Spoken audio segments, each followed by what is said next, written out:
Hello everybody, Larry Young here again with another segment of OLA Man Living Life with Purity.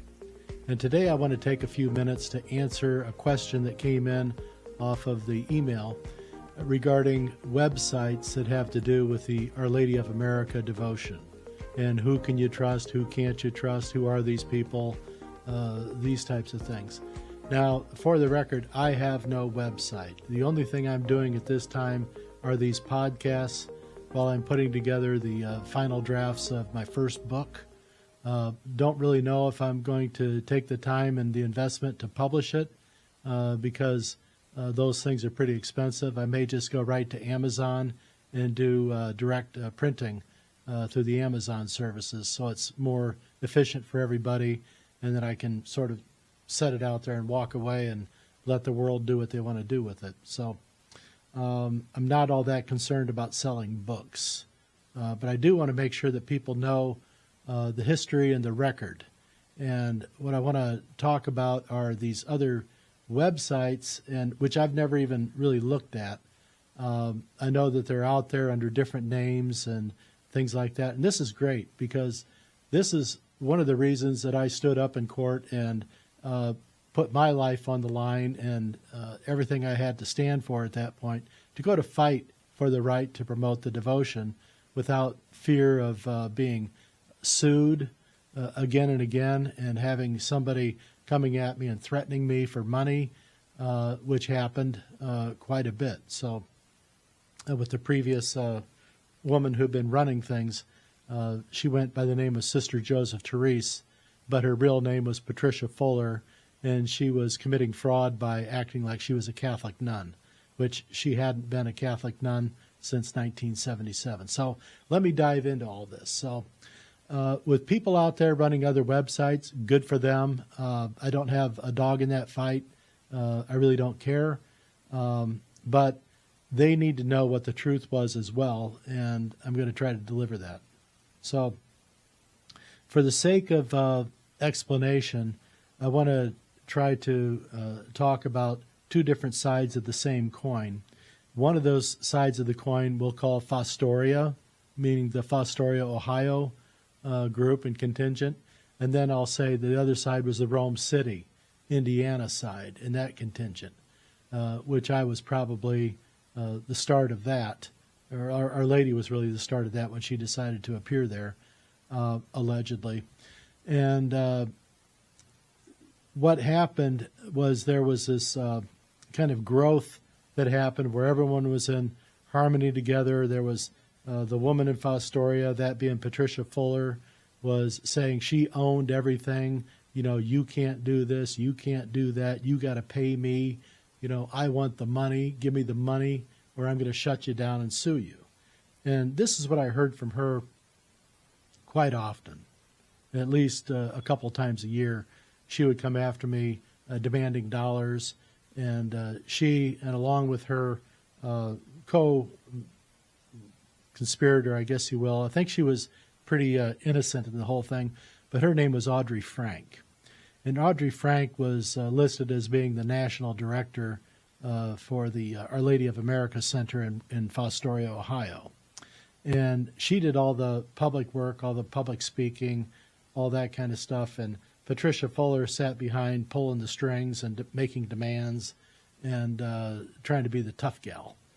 And I noticed this when I was talking with them, or they contacted me immediately after me buying the property, asking all kinds of questions about who I was and demanding answers and stuff like this. I mean, really bully type tactics. I mean, it was the kind of stuff where I probably should have just hung the phone up on them, but I didn't. But I stayed in with it, and I started learning about this alleged apparition and what may, be going on with it. And I'd already had some other mystical events going on, which were very concerning to me.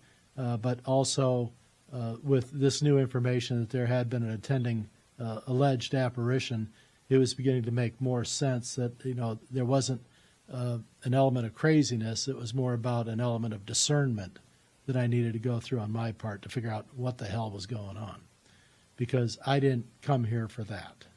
That was not my plan. when I gave up my life in Chicago to come to Rome City to try to get to kids and to try to mentor kids to a life of what I was not calling purity, but I guess that's exactly what the Holy Spirit might be calling it. But this woman in Fostoria, Ohio, Patricia Fuller, she was working with Audrey Frank to try to promote the devotion. And they were going about it in a rather pedestrian way. They were kind of bullying their way around to different places. They kind of bullied their way into the Hanceville, Alabama facilities there for EWTN, and left kind of a bad impression with those folks down there. Although the statue that they had, what we call the Latrobe statue, had been placed in residence there, but after a time, the sisters there were ready for it to go, and they were reluctant. The folks in Fostoria were reluctant to come get it because of not only the distance to travel, but they thought that if they just kind of left it there, that more graces would come upon them, and somebody was going to come see this thing and then be their miracle donor that was going to come in and make all their dreams complete. And the whole time while this woman was sitting on a pretty handsome nest egg of cash from a previous donation. But I'll get to that in the long story form. But Patricia Fuller had grown up on the streets of Chicago, as she says. I believe she was in a home. She tried to intimidate me, was saying that her father was a bagman for Capone. And I just kind of laughed at her. And she goes, "Why? He was a tough man." I said, that's nice. He ran money for Capone and stuff like that, and ran around different businesses, shaking them down for their monthly tributes and things like this. So, yeah, I know the type. I know the streets of Chicago. I knew some of those people, and I just kind of laughed. She says, "Well, why do you dismiss that?" I said, "Lady, my wife is the bookkeeper for the son of Capone's chief lieutenant. His name was DiMucci." And she just kind of got bug-eyed, like, "DiMucci? Your wife works for DiMucci?" I said, "Well, for the son of the lieutenant."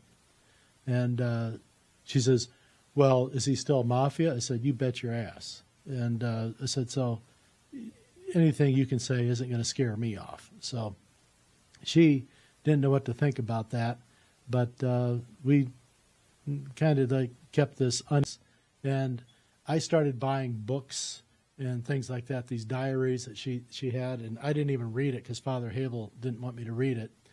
And but we offered it for availability in the bookstore at the property I had, and for people who were coming in wanting to know something, I said, "Well, you can read this book."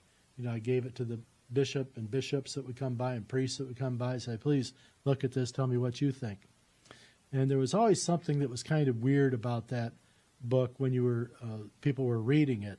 They said, that there was 2 different styles of writing in there. And I didn't know what they were talking about. I didn't bother to follow up on it because I wasn't really that interested in it. And the facts came out during the course of the trial, which I'll get into more about. But there was some fraud that was going on with that particular diary. And in the fraud lay in the things that happened after, I believe the year mark was 1962 or thereabouts, when the style of writing changed and the focus on the attention within the writing changed away from the purity of the children to more going into messages from different angels and naming of these angels and things like that, things that were kind of concerning.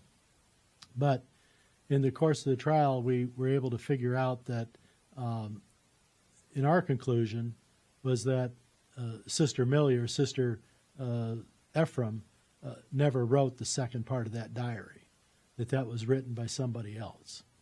And in looking into that, we looked into the applications on the copyrights and trademarks that went with these things, and there were major errors in the applications, and there was an attempt at what we saw as obvious fraud with these applications, because Patricia Fuller filed for the copyrights and trademarks using Sister Mary Ephraim as the name.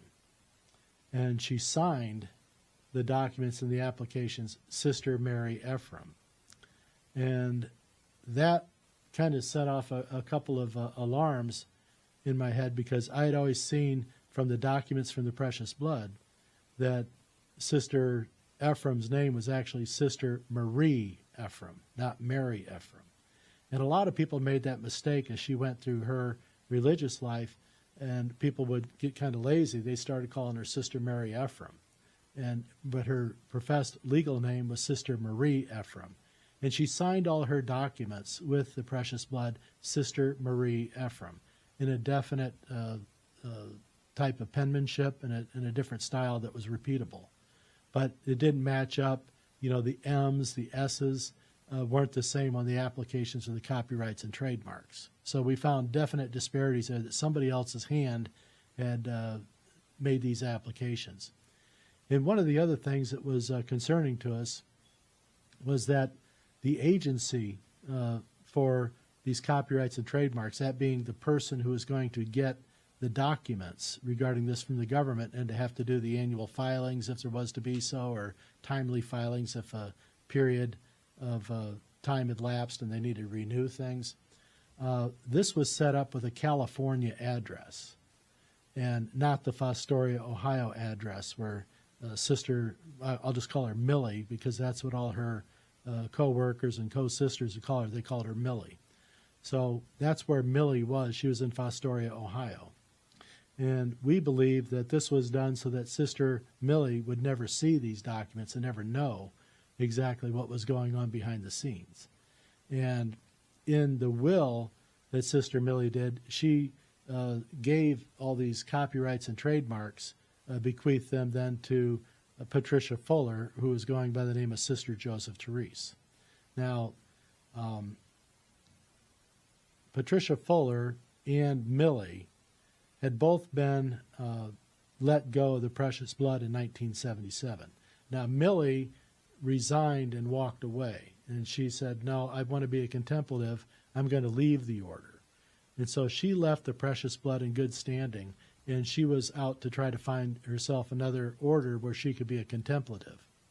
Now, Patricia Fuller, on the other hand, she was dismissed for being incorrigible. She didn't leave voluntarily. She was dismissed for being incorrigible. Now, this was the second order of sisters, religious order, she'd been dismissed from. She had been dismissed from an order previous to her joining the Precious Blood. Now, this is a woman who had, I would say, a mean streak underneath her, feeling like she was this tough gal from the streets of Chicago. She didn't like authority. She didn't want to listen to people telling her what to do. She had that in her. When I first met her, she got in my face saying, you're just a man. You don't know anything. You know, you can't be a part of this. You know, you're a man. And I said, well, I have a heart. I have a head. I have hands. You know, I can do things. And I also am just trying to figure out what the hell is going on with all this, because I really don't have a dog in this fight. But if there is a job for me to do in this, I said, I want to know what that is, and I want to try to discern that. So I got about zero respect from her that day. But once she found out who I was and that, you know, my sincerity was true, she said, do you want to see something? And I said, sure, I'll take a look. What do you got? So she took me into her garage, which was just full of junk and just heaping piles of crap on top of crap. And it was just like somebody who was in disarray, didn't have their stuff in order, and they're just throwing piles of junk on top of each other like a hoarder would do. But she went to a back shelf, and she came out with 2 laboratory bottles, which were probably maybe a liter and a half, 2 liters in size. And they had labels on them, and they were sort of opaque that you couldn't really see through them, but you could see there was something dark inside it. And she hands me one of them. She says, take a look at this. And I said, what is this? She says, that's Sister Millie's blood. It's going to be worth millions. And her eyes got really big, and, she just got this look on her face that didn't belong there. And in that moment, I was thinking this was out of place.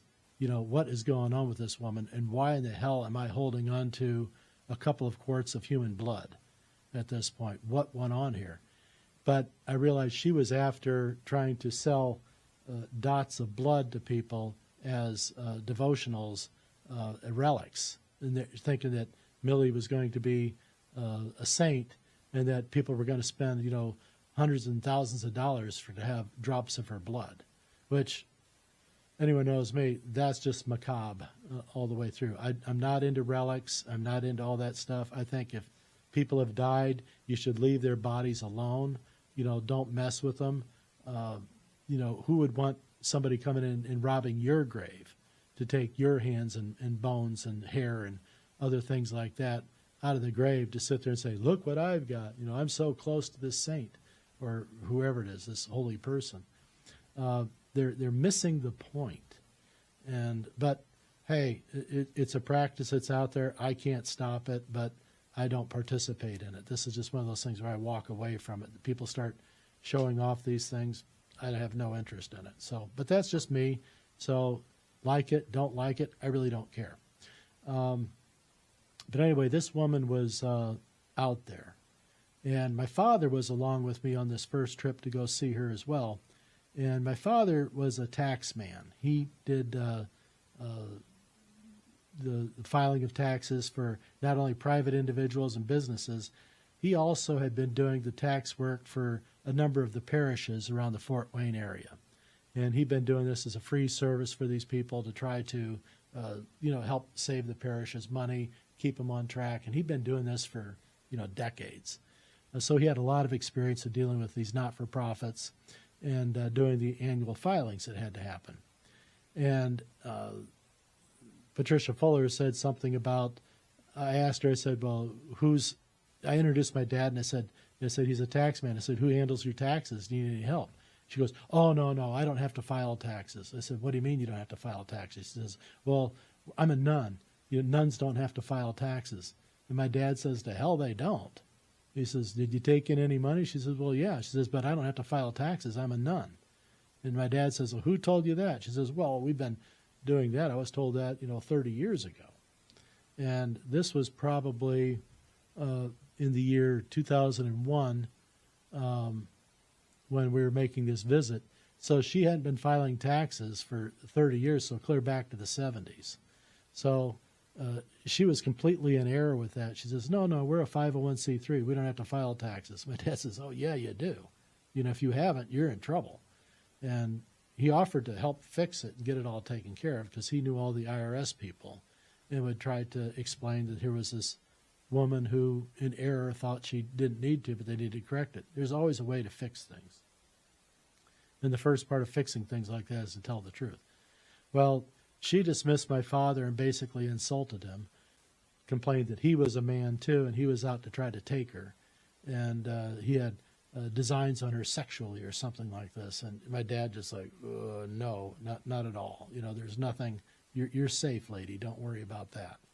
But anyway, we made our exit out of there. I ended up taking about 24 cats off her hand. She had about 200 to 300 feral cats running all around the property. She just seemed like an organized mess. And but we dealt with it. We drove away. I left her some money to help her out because she was telling me how poor she was and how in need she was, and that was a lie. But anyway, we drove back, and the whole way back, my father and I were talking. I said, Dad, what do you think? He says, well, that woman's not a nun. He says, I know nuns, and that's not a nun. And I said, yeah, I don't think so either. I said, she may think she's living life as a religious, but she's definitely not a nun. And they had this sign out in front of their place saying, convent of the divine indwelling or something like that. It was just a real hoax that was going on here. But it was a long play on that. But I know a lot of people over there that loved her and trusted her. your heart was in the right place. I still believe that a lot of you folks drank the Kool-Aid and fell for the story. But none of you showed up for the trial. And none of you showed up for when the facts were displayed and the truth was told. And the jury came with a convincing decision that, yes, she was a fraud and a lot of this stuff was lies. But none of those people showed up. The only person who showed up was one of their witnesses. They wanted to bring in a woman named Denise Parlikowski that they brought in from New Jersey. And boy, there was a story there. I'll get into that one. This woman was a very practiced and skilled liar. But I was able to crack her, and she ended up telling the truth, and the jury laughed about it because they knew she was lying, but she was the only one in the room that kept holding on to the story. But she finally broke, and that was kind of one of those funny moments for the jury that it took a while, but she finally cracked. And but these people, I think, the Fostoria folks thought that they were doing the right thing because, a lot of these folks and even people today think that everything's about getting this particular statue, not this particular one, but this image of Our Lady of America into the National Shrine of the Immaculate Conception. They think there's some sort of spiritual hokey pokey that'll take place as soon as the bishops process this statue into the National Shrine. And they're thinking that miracles are going to happen immediately and all like this, that there'll be these great saving graces come down. What they're not understanding, and they're looking at the letter of the words and not the meaning behind them and what Our Lady's heart was feeling and what Our Lady's heart wants. And the first miracle of the Spirit that's going to happen is when the decision is made to place this statue in the National Shrine of the Immaculate Conception. The first miracle will have already happened. And that will be the turning of hearts and the declaration of our youth and our people towards a life of purity in regard for Our Lady of America in that spirit. Once it's in here, then it's going to be ready to go into the National Shrine, not the other way around. It's got to be here first. That's why she doesn't want to be just brought in there without fanfare. She wants to be brought in with a great celebration, a great procession, a throng of people cheering as she goes in. Here is a queen of our country. Yes, we want this as our queen. We accept her as our queen. We love her as our queen. It's in here. That's the miracle that's going to happen, the miracle of the Spirit. Now, there may be physical miracles that go with that. That's great. I mean, they're temporary, but they mean a lot for the families that get them. So good for that. But what we need to do is get first going on the change and the declarations in our own hearts. That's where the first miracle will actually happen. Then there'll be this enduring symbol in the National Shrine of her image in there, taking her place in her throne room, in her shrine, in her castle, if you will. So this is what she's asked for. This is what she's declared. But to try to do things that are workaround solutions, and if we just get her in there, it'll all happen. Well, the Holy Spirit doesn't work with hokey pokey, and this comes from training and discernment and working on these things yourselves. So I know this is going to upset a lot of people. I'm going to get more into the story with Alex Fiato. He's got a list of questions for me. We're going to talk about the trial, how it came about, starting off because it was a weak bishop, who didn't have the balls to do what he was supposed to do at that time. And none of this had to happen. But it did, and here we are. So as far as the other websites and things like that, I can't help you with that. I think a lot of these people who have good hearts, good intentions, they don't know the whole story. And they have been living a false truth through this, good-hearted and good intention. They're putting out all these flowery records and things like that with all this flowery language, but underneath it all, and Millie wasn't a part of that, but it was more Patricia Fuller was this evilness that was running through it. It was a personal attempt at glory I believe, in power, an accumulation of power. I believe she thought she was going to start a new convent that was going to be under her direction. You know, this is another symptom that I talk about. You know, our problem in the world right now is that there's this, people are trying to aggregate power. Power is a new currency. And she was a part of this back then, so she was trying to establish power.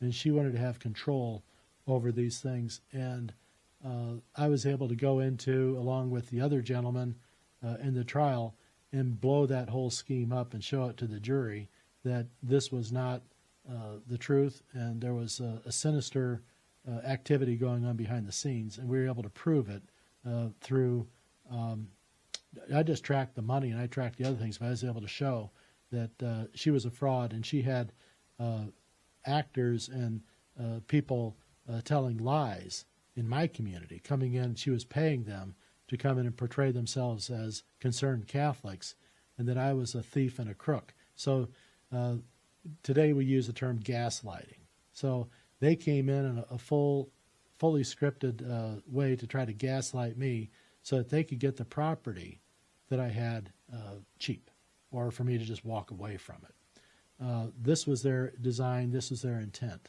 And there's more sinister things that actually went with some of the guys that were even part of the Rome City side, that they were believing and drinking the Kool-Aid early on too. But it wasn't until the facts came out of the case that they realized that they were on the wrong side of the argument from the get-go. So I know it's kind of disturbing to think about, and this is one of the reasons I don't like talking about it. But the truth is the truth, and it's probably time for people to get down and dirty with it and understand what the truth of the matter is. Now, I'll be glad to tell you everything I know, and what I know is very conclusive, and is also what the jury in the court decided was the truth. And it was upheld in the appellate court in Chicago, and it was turned down by the Supreme Court on just for the craziness of their arguments. So the Supreme Court wasn't going to waste their time with more, crazy rhetoric about things that were more about individuals trying to gather control. And then we'll talk about also the copyrights, the trademarks, and the fraud that went on with that, and the back half of the diary. So the diaries that are put out and printed by the Patroness of America Center right now, I think only go up to 1962, and that was where the okay from the Archbishop, not Pilarczyk, Leibold was given. Archbishop Leibold had given an imprimatur. Now, people need to understand, Archbishop Leibold, his imprimatur wasn't for the entirety of the diary.